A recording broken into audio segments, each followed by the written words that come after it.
So, two major benefits of electing S Corp status are going to be saving money on self-employment taxes and then also the qualified business income deduction.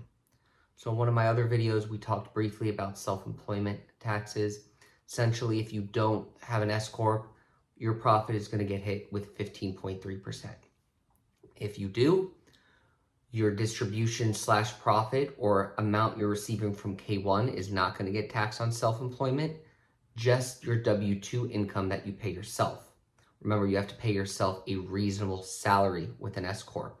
So FICA, Social Security, Medicare, employer and employee side will be taxed on your reasonable salary, not your distribution, not your profit on the S Corp. So that's the first major benefit. The second one that I want to drill down a little bit on now is going to be taking advantage of the qualified business income deduction and how that affects your tax planning. So what is the qualified business income deduction? This is essentially a 20% deduction that you are going to get as a business owner based off of your net business income or net profit. It's passed in 2017 under the original Trump administration tax law changes. And basically, this is available to normal sole proprietors, partnerships, and S Corps, anything that is a pass-through entity.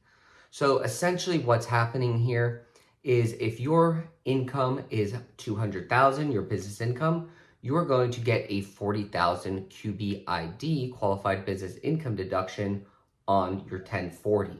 So this is going to be below your adjusted gross income, and this is going to reduce your total taxable income by $40,000 in the example I just gave.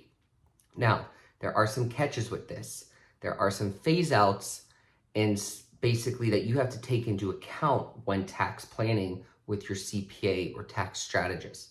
So an example of this is once an individual's total business income or total taxable income is going to be roughly above $394,000 in 2026, they no longer get a 20% deduction of the business income. It's actually going to switch and you're only going to get a 50% deduction of your W-2 salary you paid yourself. So let's say you had a $200,000 distribution or net business income, but you only paid yourself now let's call it $100,000. So $300,000 total income. And let's say now you only got a 50% deduction based off of that W-2. In this case, you actually would come out ahead. You would get a $50,000 deduction from the W-2, the phase out.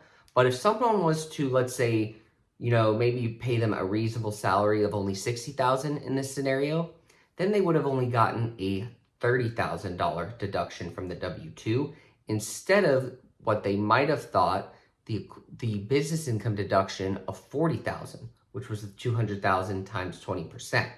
So basically what you have to do is before you are basically making these final year-end adjustments, final payroll runs, or anything like that, you need to have a projection of what your projected business income is going to be, and then your total taxable income is going to be. So what this will lead to is if you're above that threshold amount, let's call it $390,000, and you're not going to get that 20% deduction anymore based off business income, and it's going to switch to W-2, take advantage of that W-2 income now. Run an off-cycle payroll. Get your W-2 income higher, because the higher your W-2 income is, the higher the deduction you're going to get on the qualified business income deduction.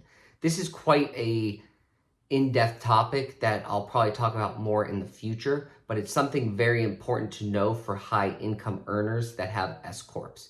You do need to pay yourself a reasonable salary and something pretty realistic, because most of your qualified business income is going to come from that W-2's salary deduction.